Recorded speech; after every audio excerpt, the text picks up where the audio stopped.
ఈ పర్టికులర్ క్యారెక్టర్లో rugged look మీరు చూపించేసరికి కొత్తగా ఉన్నాడు is one part of the story. Pushpa 2లో అల్లు అర్జున్ గారు లుక్ లాగా ఉన్నారు is the other part of the story.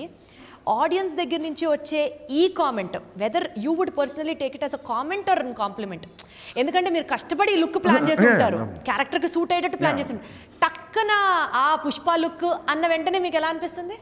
అదేనండి, ఇప్పుడు జనరల్గా కోర్ట్ రూమ్ డ్రామాస్ ఉన్నాయి అనుకోండి, వరుసగా కోర్ట్ రూమ్ అంటే మన చూసింది ఇది చూసింది అంటారు. మీరు ట్రై టు కంపేర్ అండి. ఫస్ట్ కోర్ట్ రూమ్ ఇప్పుడు వరుసగా మనకు తెలియకుండా జరుగుతుంటాయండి. వరలక్ష్మి క్యారెక్టర్ సినిమాలు అన్ని తర్వాత సినిమాలు తను చేసిన కోర్ట్ రూమ్ డ్రామాస్ వచ్చినాయండి. లేకపోతే హీరోస్ ఒకసారి ఆ టెంపరు ఆ టైంలో అన్ని పోలీస్ క్యారెక్టర్లు వచ్చినాయండి, అందరూ సీరియస్ పోలీస్ క్యారెక్టర్లు చేయటం.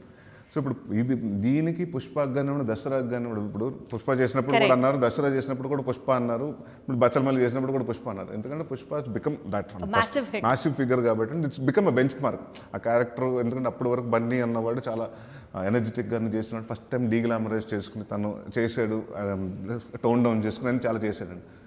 సో ఇదేంటంటేనండి మూడు ఒకే టైం లైన్లో జరిగేదండి. ఇప్పుడు దసరా అన్నది ఒక 80s 90s మధ్య జరిగేదండి. పుష్ప కానివ్వండి, బచ్చలమల్లి కానివ్వండి 90sలోనే జరుగుతుందండి.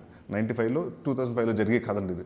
సో ఆ పాయింట్ ఆఫ్ టైంలో రూరల్ బేస్డ్ కథ ఇది. రూరల్ బేస్డ్ కథకి ఏంటంటే అప్పటికి ఇంకా జీన్స్లు షార్ట్స్లు ఎన్ని వేసుకోలేం కదా.